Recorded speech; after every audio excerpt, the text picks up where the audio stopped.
Hello बच्चों, let's read this question. The question says the number of electrons in an atom with atomic number 105 having n plus l is equals to 8r. इस question में बोला गया है कि कितने number of electrons है उस एटम में जिसका एटॉमिक नंबर 105 है और n प्लस l की वैल्यू 8 है. ठीक है, तो उसमें हमें बताना है कि उसमें कितने नंबर ऑफ इलेक्ट्रॉन्स एटम्स में प्रेजेंट है जिसकी वैल्यू n प्लस l की वैल्यू 8 हो.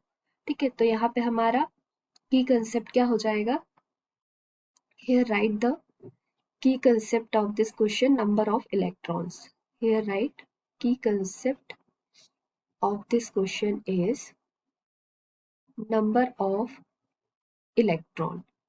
Okay, तो यहाँ पे हम लिख लेंगे this one electron. ठीक, तो n प्लस l की वैल्यू हमें बताना है. तो अगर हम n प्लस l की वैल्यू देखें तो इसका एंगुलर मोमेंटम क्या होता है, हम सबके लिए निकालते हैं s p d और f. ठीक है, s के केस में l की वैल्यू, l क्या है हमारा एंगुलर मोमेंटम 0 होती है, p के केस में l की वैल्यू 1 होती है और d के केस में l की वैल्यू क्या होगी 2. यहाँ आएगा हमारा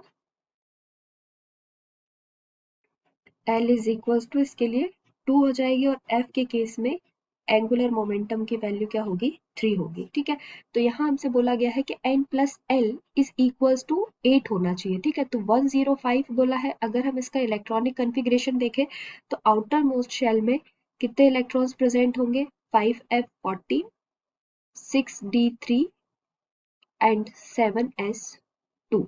ठीक है, तो यहाँ पे अगर हम फॉर्मूला यूज करके देखें, अगर हम 5f14 के केस में बात करें, 5f14 के केस में, तो यहाँ पे n प्लस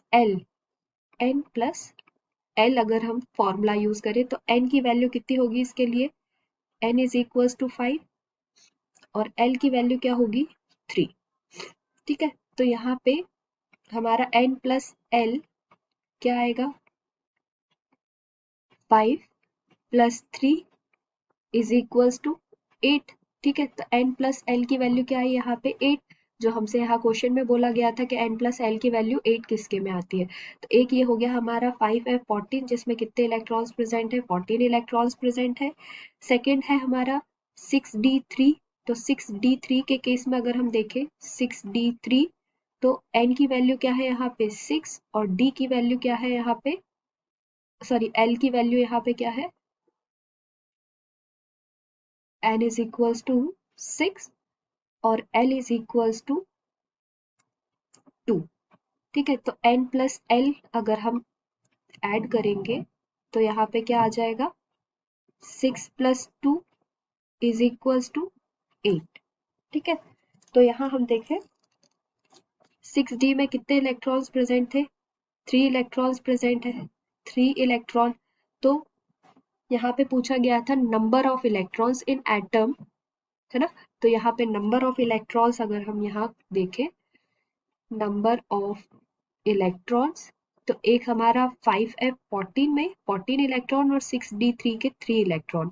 तो इसको अगर हम ऐड करें 14 इलेक्ट्रॉन प्लस 3 इलेक्ट्रॉन तो कितना आ जाएगा यहाँ पे 17 इलेक्ट्रॉन आ जाएगा. ठीक है, तो यहाँ हमारा करेक्ट आंसर क्या हो जाएगा, option number B is correct. So here write the answer, option number B is correct, 17. Hope you understood it well. Best of luck.